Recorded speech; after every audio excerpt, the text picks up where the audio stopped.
Hey, what's up, everyone? Sorry I'm late, although I'm always late. Grant Cohn just watched practice, just got home, drove back from Santa Clara. I'm back in Oakland. I want to tell you what I saw at practice today because this is what my 12th season doing this. I've been doing this a while. I got a large memory bank to draw from and compare. So just the rookies today, and what I want to start with is telling you like what I can't talk about. For whatever reason, they had like 2 defensive linemen here today and like 4 or 5 offensive linemen. So they couldn't do 11 on 11s. Don't ask me. You can ask me, but don't ask me about Drake Jackson, Spencer Burford, Nick Zakel. I didn't evaluate them. I mean, they were warming up and they went through some drills and they looked like football players. I don't know. I did see a lot of 7-on-7. So the people that participate in 7-on-7, that's who I'm talking about. And also remember, it's 7-on-7. So the offense has a major advantage. There's no pass rush. That's advantage offense. Quarterback's chilling. Keep that in mind. I saw a bunch of 7-on-7. Like in training camp, I wouldn't even report on 7-on-7. I'd write it in my notebook, but I wouldn't count the stats. I wouldn't really even tell you about it. If Jimmy Garoppolo or Trey Lance threw a pick in 7-on-7s, I probably wouldn't even tell you about it. I focus on 11-on-11s because it's the closest thing to real football, even though that's not even real football. All right, that out of the way, Danny Gray was the big winner of the day. And wide receivers are really interesting. They're tough to evaluate. Every once in a while, you get a wide receiver who is highly drafted, and your first impression is like, how did this guy get here? He's a total fraud. AJ Jenkins, for example. Dante Pettis, for example. My first impression of those 2 guys is total frauds. They don't play fast. They're soft. They're not NFL players. I don't know how Dante Pettis is still in the league. But anyway, I was wondering, like, is Danny Gray going to be one of these, mirages, one of these frauds? No, don't. He has skills. He was the best player in the field today. He got 5 targets. He caught 4 of them. He was really good. He had a 50-yard touchdown. And he smoked Tariq. He was smoking Tariq Castro Fields all day. Now, it doesn't mean he can beat Charvarius Ward or like legitimate starting wide receivers, but he took like the way I look at like evaluating wide receivers in the offseason is just like a series of hurdles. He got over the first hurdle. He looked good at the rookie minicamp. You better look good at the rookie minicamp. AJ Jenkins didn't. Dante Pettis didn't, in my opinion. So better than those players. I'll go through his 6 targets. The first play was a throw to him. So the whole idea, the whole like choreography of the practice was to feature Danny Gray. First play, he's on the left. He is a split end, which is interesting. He's a pure split end. Runs a slant, tries to catch it with his chest. Tariq Castro Fields all over it. I call it a drop, but it was also kind of a PBU. And I'm thinking, Danny Gray, not that good. A few plays later, he runs a fade up the left sideline.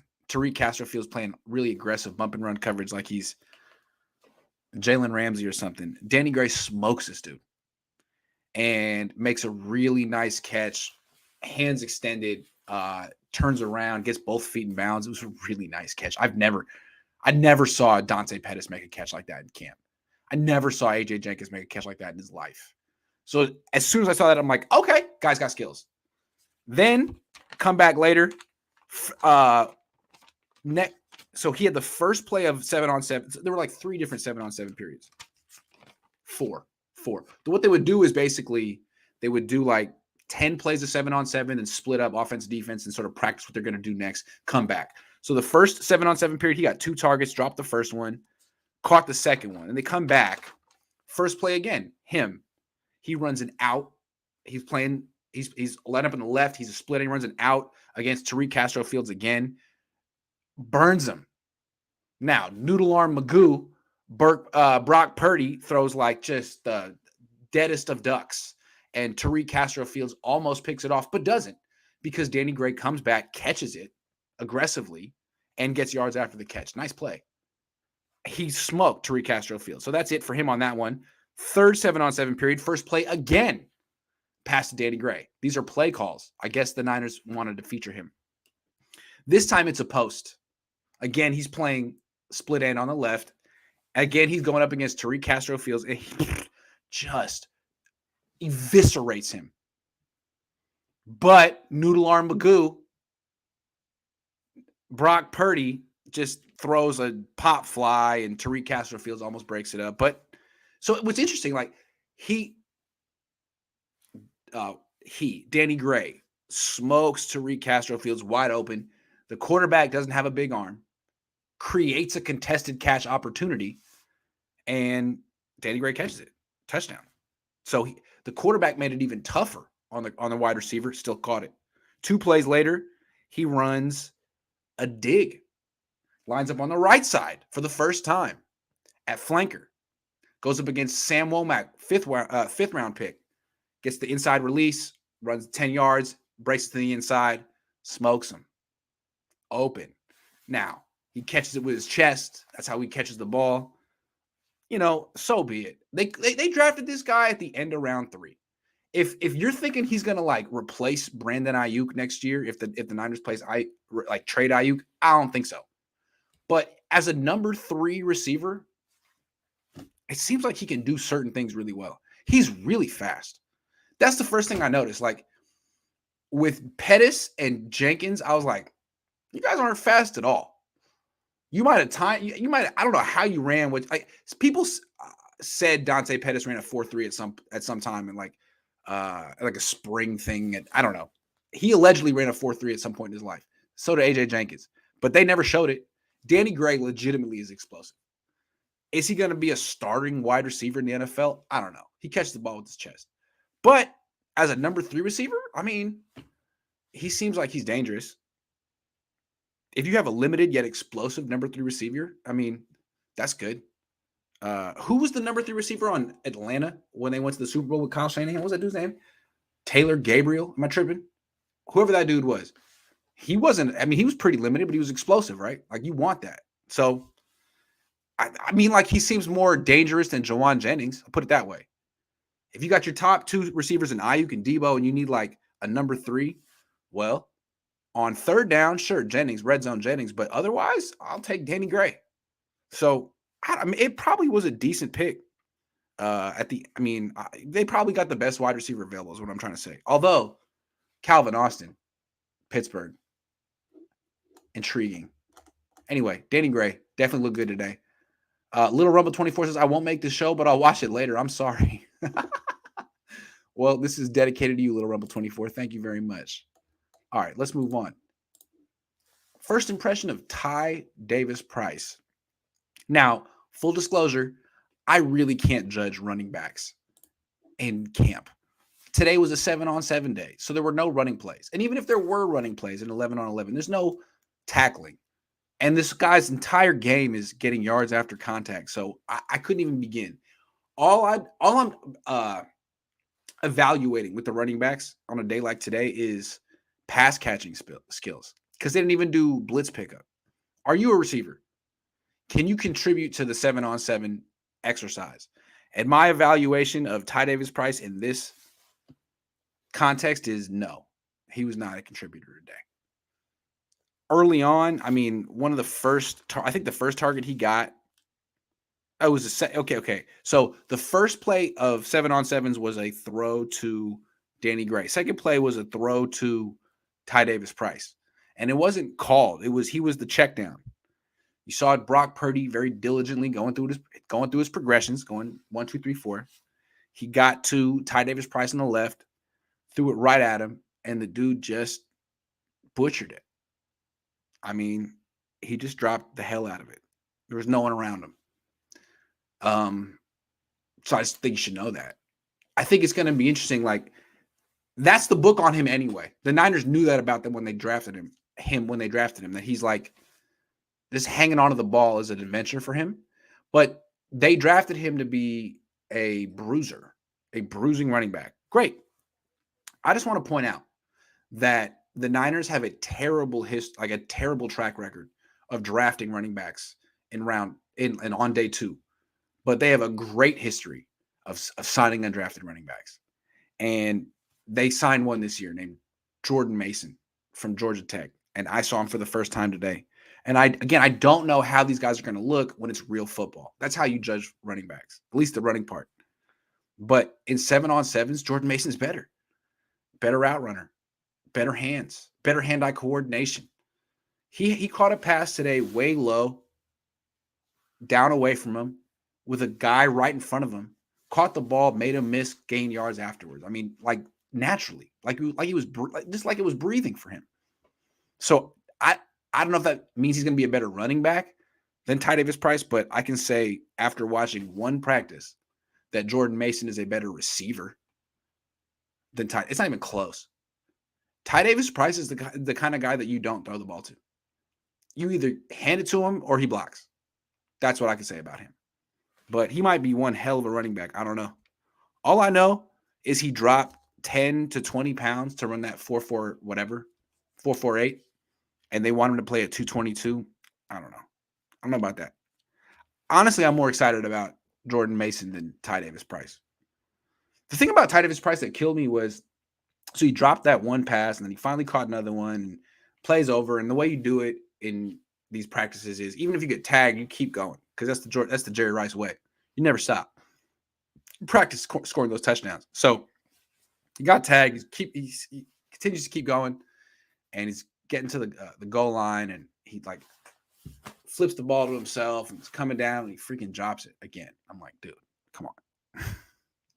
Can you not drop it, please, once? Anyway, that's my first impression of Ty Davis Price. I like Jordan Mason better. All right. First impression of the Niners rookie cornerbacks, Sam Womack and Tariq Castro-Fields. This was interesting. They were quite different. So Womack, 5th round, Castro-Fields, 6th round. Womack played left corner, which is like the premier spot. Of course, he was drafted higher. My first impression of him, he's little. He reminds me of like, if Emmanuel Mosley had a little brother, it would be Emmanuel Mosley's little brother. Emmanuel Mosley's like 5'11" and lean. This dude's like 5'9" and lean. Real small. Also lines up like 9 yards off the ball like Emmanuel Mosley, and basically says, you're not going to beat me deep. And they didn't target him very much, but when they finally put Danny Gray across from him, Danny Gray ran a dig, and Sam Womack didn't do anything about it. I mean, am I surprised? I mean, really, like, if you're drafting wide receivers in round 2 and round 3 consistently, and you're drafting cornerbacks in round 5 consistently, why would I expect that 5th round corner to beat that 3rd round wide receiver? Like, why would you expect that? So, yeah, Sam Womack was kind of just playing conservative off coverage and got beat by the 3rd round wide receiver. Like, I think we should expect it. Then you got the thing that was Tariq Castro-Fields doesn't realize he's a 6th round pick.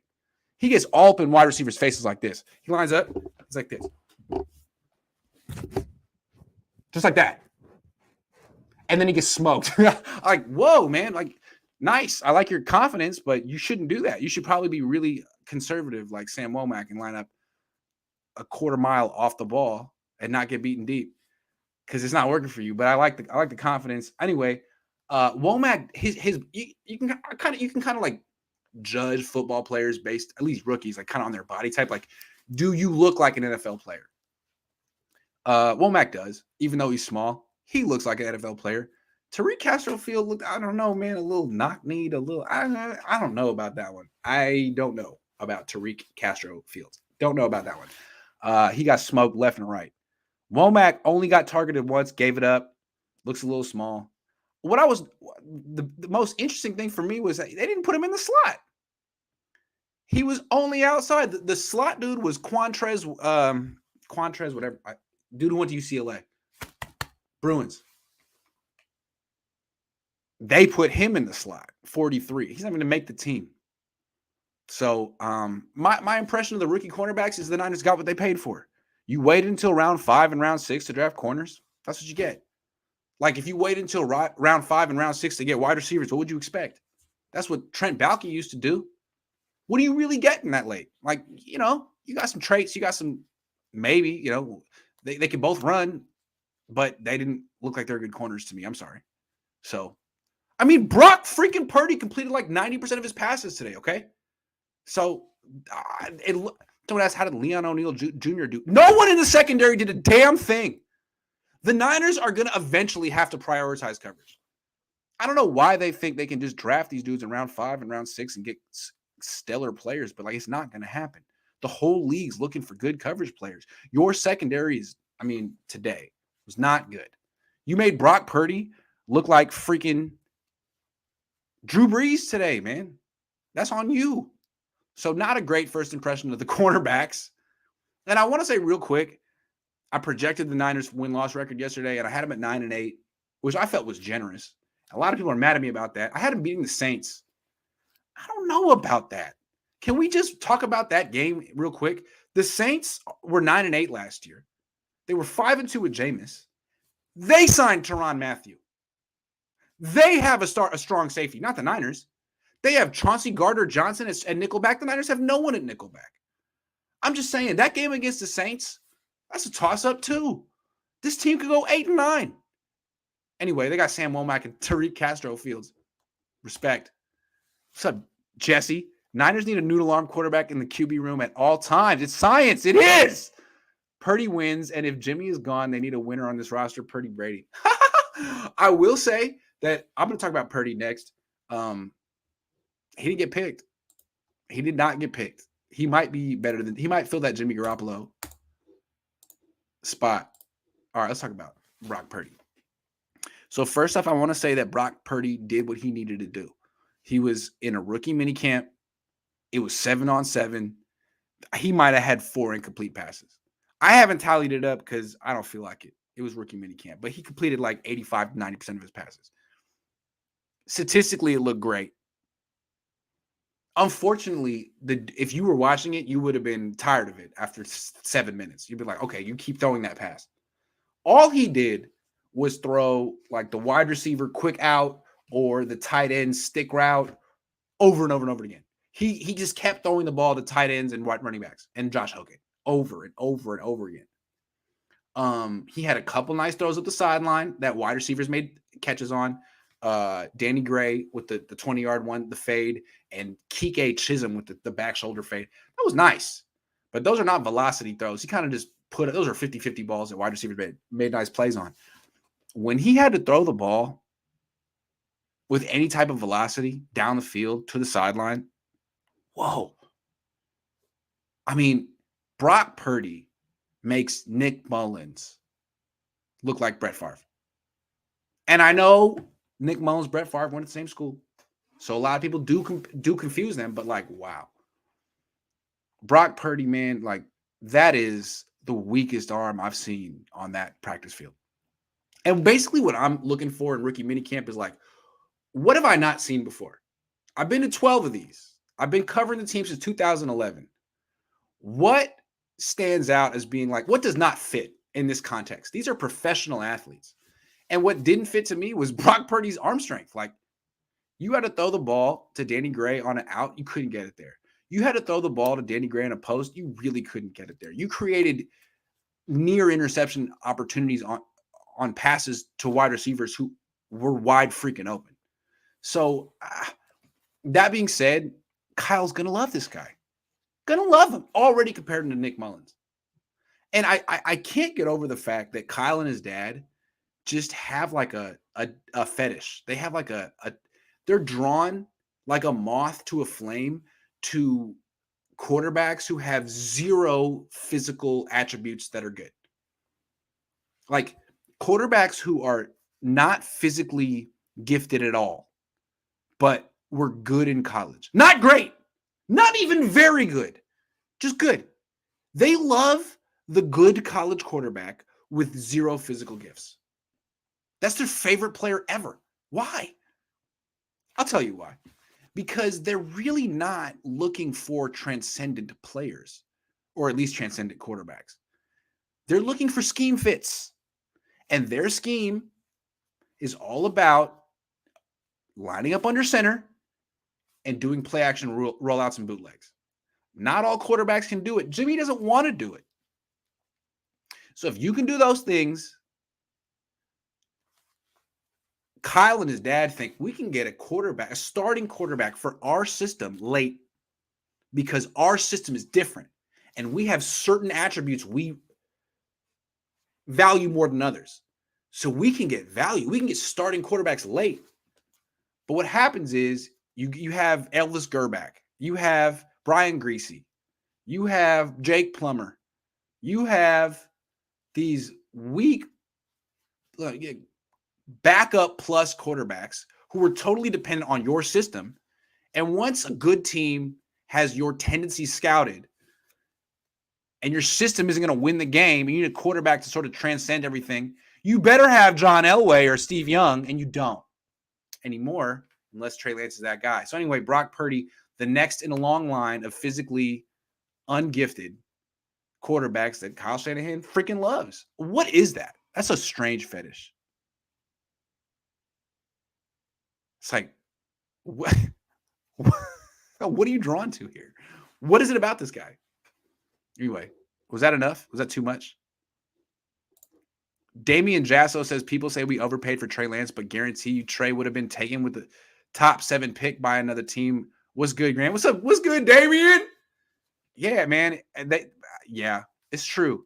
It's just that the Niners gave up the Deshaun Watson package for Trey Lance, so that puts Deshaun Watson expectations on him, which is unfair.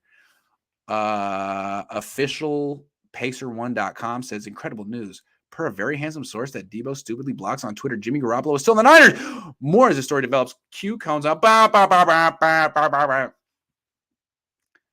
That is every time you get that report, it shocks you, right? I feel like I'm living in crazy world that he's still on the team. All right, let's talk. Let's keep going. This was interesting. When you watch, we start over. Vic Fangio was at rookie minicamp. Vic Fangio, the 49ers former defensive coordinator, the coach who should have been the replacement for Jim Harbaugh.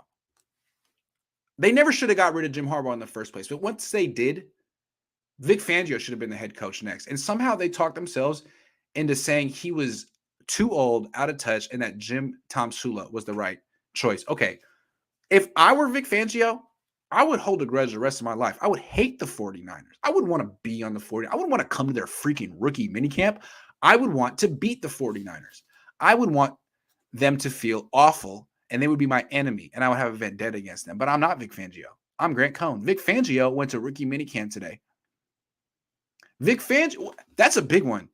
Not training camp, rookie minicamp, because he was so interested in watching 7-on-7s today, right? He just needed to see Sam Womack and Tariq Castro Fields get burnt left and freaking right. He wanted to know what Leon O'Neal. No.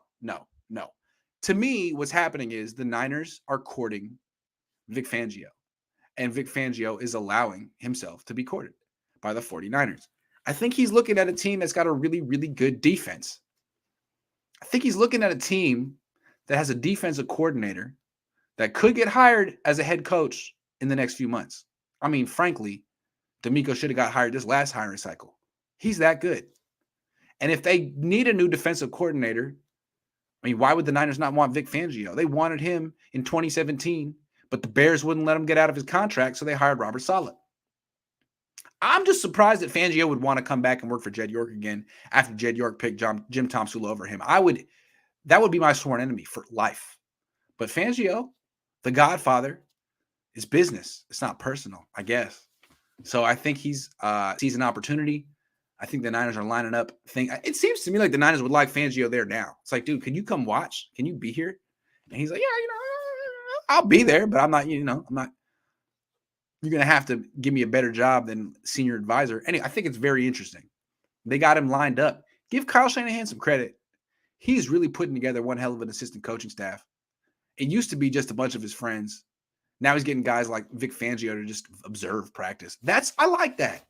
He should do more stuff like that, Kyle. Bring in older people you don't know to just watch your practices. You should do that more often. I like that. That's a smart one. Not just your dad. Not just people who are 27 who are like in awe of you. Vic Fangio, what do you think? What did he think of Sam Womack and Tariq Castro Fields? What does Vic Fangio think of the organization's decision to wait until round 5 to draft corners? How's that work? Great move. Hope they bring him in. He is one of the best defensive coordinators in franchise history. One of the best. This team's had George Seifert, Pete Carroll, Vic Fangio, Robert Saleh, D'Amico Ryans. Top 5. So, cool if he came back. I always thought he was the best coach in the Harbaugh era. Last thing I want to say, this is a little wild card. The players the 49ers choose to market. Now, I am not a 49ers season ticket holder. I mean, look at me. Are you kidding? I don't spend any money on the 49ers. It's against my code of ethics. Some people do, though. Some people spend a lot of money to go to these games. Some people buy the tickets so they can sell them and make a profit. Some people look at it as an investment. I get it. But how the 49ers market their team affects the value of these tickets on the resale market. And what I think is so interesting is the players the 49ers choose to market. This was forwarded to me. I'm not a season ticket holder, but I see it. I'm looking. Hold on, let me bring it up. I got some copies. Oh, come on. Here we go. Of the 49ers season tickets. So I'm going to go game by game, their home games. They sent this out to their season ticket holders, and each game has a picture of a player to sort of get you excited about the matchup, all right? So first season opener, Niners versus Seahawks, September 18. They have a picture of Kyle Juszczyk, the lovable fullback. All right, next home game, October 3 against the Rams. The 49ers feature a picture of their kicker, Robbie Gould. Next home game, Niners versus Chiefs, October 23rd. Picture of George Kittle. Niners versus Chargers, November 13th. Picture of Eric Armstead. 49ers versus Saints, November 27th. Picture of Brandon Ayuk. Niners versus Dolphins, December 4th. Picture of Fred Warner. Niners versus Niners versus Buccaneers. Almost said Buckners. Nope, Buccaneers. Sunday, December 11th. Picture of Nick Bosa. 49ers versus Commanders. Christmas Eve. Picture of Jimmy Ward. 49ers versus Cardinals. Week 18. Picture of Trent Williams. All the good players represented. Except I couldn't help but notice that Deebo Samuel's face was not present. It doesn't seem like the Niners are marketing Deebo Samuel right now, which isn't great news. We all kind of felt like maybe after the draft came and went, the Niners didn't trade him, that everything was cool, right? Everything was going to work out. Well, maybe, but they're not marketing Deebo Samuel at all. But that's not even my main takeaway. The main takeaway is we're in year 2 of the Trey Lance era, and the 49ers still won't fucking market that guy. What the fuck is going on? Niner fans want Trey Lance to play. Niner fans want Trey Lance content. They want to see his face. They want to see him play. They want to know everything about him. And the Niners act like he doesn't fucking exist. Explain that shit to me. It's wild. I don't fucking get it.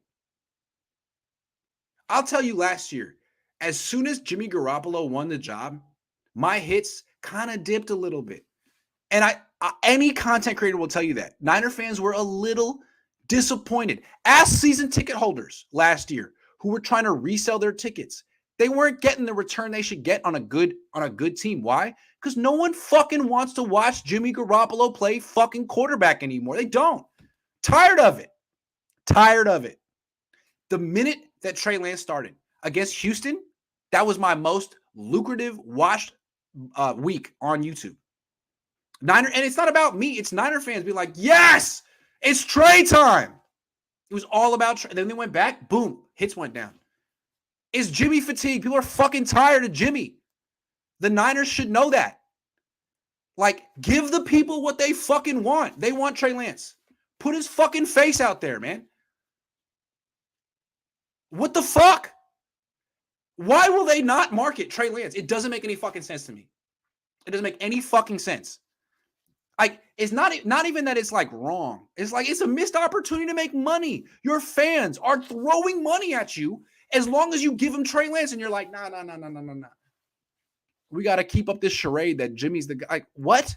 And no pictures of Jimmy either. So like the faithful have no quarterback to rally around this year. What the fuck is that, man? I don't get that shit. You traded up, you made this huge fucking investment, and it's like he's the man who must not be named. He's Voldemort.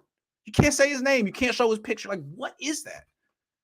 Can we acknowledge Trey Lance, please? He's like Drake's son. Acknowledge him. What is the problem? I don't get that. It doesn't make any sense. You want to sell season tickets? Put Trey Lance's face on every fucking ticket. You'll sell way more. Like, I'm not even smart about money, but I guarantee I'm right. You put Robbie Gold on week fucking 2? Are you kidding me? Robbie Gold. What? I don't get it. I don't get this. Someone fucking explain why the Niners are afraid to talk about Trey Lance. I don't get that shit. Did I curse enough in this segment? Because I don't fucking get it. It doesn't make any fucking sense. It's just a wasted money opportunity for them. Like, even if you don't fucking believe in him, like, put his face out there. Sell a ticket, a jersey, a t-shirt. What are you doing? It doesn't make any sense. And then there's also the Debo thing too. I'm sorry. I'm done cursing, I promise. Hold on. We got one. I'm not even heated. I'm just like super confused. Spicy Grant is best. Thank you. Sorry. All right. That's it. I'm done. Thanks for watching. I'll be back tomorrow. Yeah. I'll be back tomorrow. Yo, could you please market your quarterback? Please market the player the people want. If I'm wrong, tell me. The people want Trey Lance. Give them Trey Lance. Otherwise, why did you trade for him? Thank you, Rhino. I'm out. I'll see you guys later.